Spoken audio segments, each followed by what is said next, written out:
Meditaciones navideñas. Una breve mirada a los diferentes elementos relacionados con el acontecimiento que cambió el curso de la historia humana.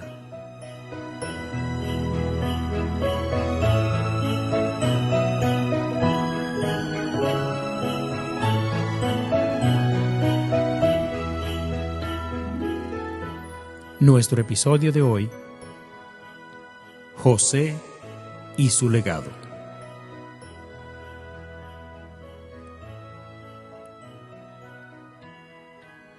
En nuestro episodio anterior, la primera parte sobre José, comenzamos a ver aspectos poco mencionados sobre la vida de este hombre valiente y esforzado.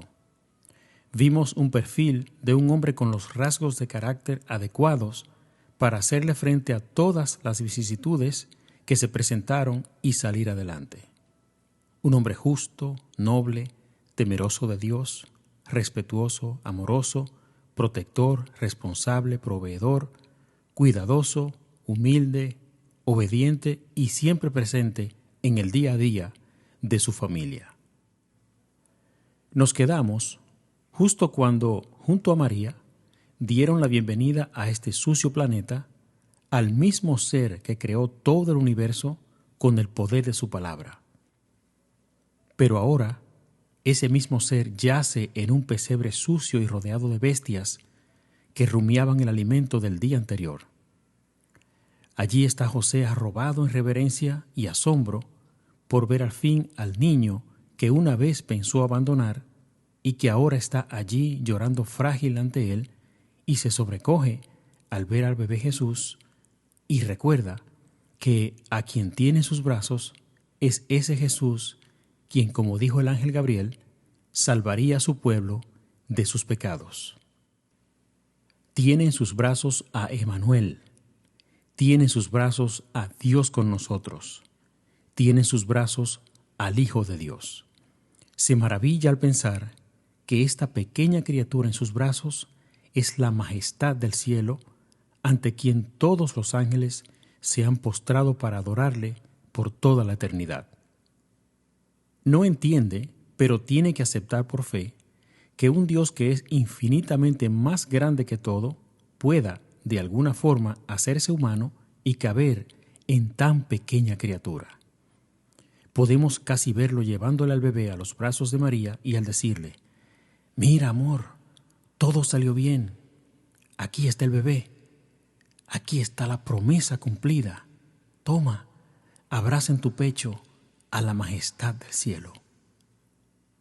María, de seguro aún incómoda con las molestias naturales del parto, mira por primera vez a quien el cielo le encomendó traer al mundo en forma carnal y a quien en un futuro no muy lejano tendría que mirar como el redentor de sus propios pecados. Dejemos ahora por un momento el pesebre y revisemos la importancia de la figura paterna en un hogar. No queda la menor duda que Dios complementó los caracteres de José y María para dar a Jesús el hogar cristiano que necesitaba en su niñez.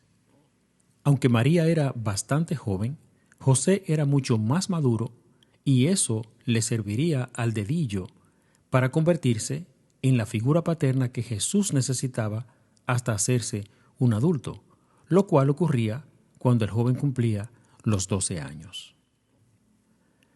Las estadísticas nos muestran que muchos jóvenes se desvían en sus vidas tomando senderos que los llevan a delinquir y a estar del otro lado de la ley. Muchos delincuentes confesos han atribuido su fracaso con la sociedad a la falta de una figura paterna en sus vidas. Por alguna razón, ese padre que ha debido ser su mentor, su amigo, su maestro, estuvo ausente en su vida. Aquel oportuno consejo al atravesar la turbulenta adolescencia nunca llegó.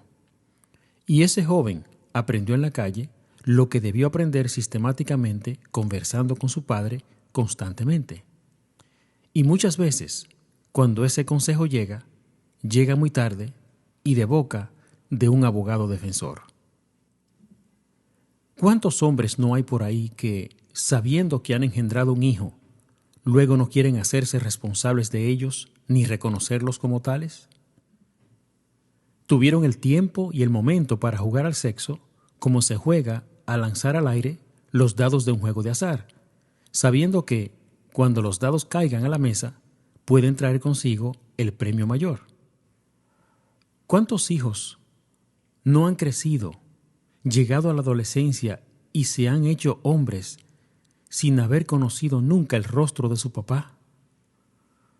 Hay, como contraste, hombres que aman a una mujer que ya tiene uno o más hijos y se unen a ella en matrimonio y le dan a esos hijos amor verdadero como si los hubiesen engendrado ellos mismos. Yo personalmente conozco más de un caso de padres que aman y protegen a su o sus hijos adoptivos de la misma manera que los hijos naturales del matrimonio. La figura paterna es de tanta relevancia que, sin dejar de darle la importancia del papel de la madre, los relatos de las múltiples genealogías que encontramos en la Biblia mencionan de manera prominente el nombre del padre del personaje del que se esté hablando. Las genealogías se van nombrando, haciendo siempre mención del padre de ese grupo familiar. Podemos ver ese formato claramente delineado en los primeros capítulos del libro de Primera de Crónicas. Para poner ejemplos más prácticos, veamos la mención que hace la Biblia al referirse a algunos personajes. Aunque hay muchos ejemplos, mencionaremos solamente dos de los más conocidos. Por ejemplo, Josué, hijo de Nun, y también Caleb, hijo de Jefone. Aunque no se hace en todos los casos, la mención del padre daba un sentido de pertenencia a una familia, a un círculo esencial que, junto a la madre, formaba el núcleo familiar de las sociedades antiguas, siempre con la prominencia de una figura paterna. Vemos aquí a José asumiendo un importante rol de figura paterna, adoptando como suyo un hijo que no ha engendrado con María. No es su hijo biológico, pero está decidido a darle todo el amor y protección que un padre terrenal puede dar a un hijo propio. En muchos casos, los hijos siguen el mismo camino que sus padres, ya sea en el área intelectual, laboral, empresarial o de simple oficio. Podemos ver compañías que han pasado de padre a hijo a nieto y hasta más atrás en el tiempo. Podemos también ver firmas de abogados que conservan un nombre familiar por la misma razón, o sea, regenteada y representada por alguien que decidió ser abogado o abogada al igual que su padre o sus padres. Lo mismo puede pasar con un supermercado, una empresa de automóviles, etc. Dicho en otras palabras, podemos, a nivel profesional, ver generaciones sucesivas de doctores, ingenieros, maestros, y a un nivel un tanto más bajo, hablando en el sentido intelectual o profesional, pero no menos digno, generaciones de albañiles, constructores, carpinteros, etc. Según la palabra griega usada en su caso, José era un artesano, pero más específicamente carpintero. Aunque José no tenía quizás ningún emporio empresarial que dejar como herencia, tampoco iba a permitir que su hijo fuera un vago y un inútil en el futuro. Por lo que vemos a un padre preocupado porque su hijo sea alguien útil a la sociedad y, por demás, autosuficiente. No como algunos muchachones que aún llegado a los 30 años todavía viven en la casa de sus padres sin aportar nada y sin planes de estudiar. Él, José, como carpintero, entrenó al joven Jesús en este mismo oficio, el cual terminó siendo para Jesús un medio de sustento por muchos años en su vida. Para el mundo de hoy, la mejor herencia que se puede recibir de los padres es una condición económica que les permita vivir sin trabajar. La mejor herencia que se le puede dejar a nuestros descendientes no es nada material que puede desaparecer en cualquier momento. la mejor herencia es una educación que permita que los hijos se conviertan en hombres y mujeres de bien y de esa manera mantener en alto el nombre de sus progenitores. Se conocen muchos casos de personas que, siendo herederos legales de grandes fortunas, o sea, naturalmente ricos, por circunstancias de la vida, terminan viviendo financieramente pobres. Sus nombres están ligados a alcurnia y abolengo, pero viven sus vidas totalmente ajenos a toda esa bonanza económica y social. Qué gran ironía para José, saber que aquel que creó todo el universo con su palabra, aquel a quien todo le pertenece, es el joven a quien instruye día a día para ganarse dignamente el sustento diario. José fue para el joven Jesús una figura paterna más allá de lo laboral. Cuando el niño comenzó a hacer preguntas, ahí estaba su padre para responderlas. Estuvo presente en la vida de su hijo adoptivo para ayudarlo junto con su madre en la educación que se desarrollaba en la casa, ya que decidieron que no estudiaría en la escuela secular de los rabinos.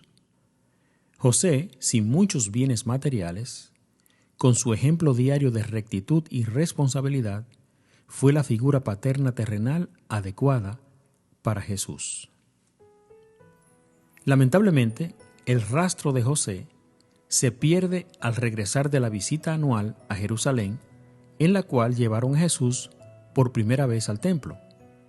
Jesús se perdió de vista por 3 días y luego reapareció y regresó con sus padres. Conociendo ahora un poco mejor a José, imaginamos que esta experiencia debió haber sido peculiarmente estresante y vergonzosa para él como padre. El haber perdido de vista al niño por 3 días, y no cualquier niño, sino el niño que sabía que era en esencia el Hijo de Dios.